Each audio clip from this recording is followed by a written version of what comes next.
Sa tindahan? Duya. Luya ang tawag dito. Sabi ng tindera doon, duya. Duya ang tawag dito. Opo. Ang alam ko luya to eh. Sa tanda kong to, anak, luya ang alam kong tawag dito. Tapos ikaw, sabi mo, tawag dito? Duya. Sabi Sigurado ka, duya? Ya. Duya? Hindi luya. Opo, duya. Baka mali ka lang ng pagkakarinig mo, luya. Hindi duya. Duya yun eh. Sure ka, 100% duya ang sabi sa'yo? Sino nagsabi sa'yo ng duya to? Sa tindera. Yung tindera?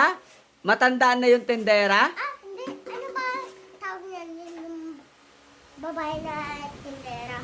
O, tindera nga. Kasi babae.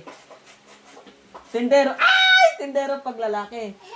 Anong ginawa mo? Lagot tayo sa mama mo. Baking soda yan! Alam ko paano gawa ng kagame coffee. Oh, sige, mamaya na tayo mag-lecture tungkol sa Squid Game. Ayusin ko muna itong ginawa ng anak ng kapatid ko. Pa. Yari tayo.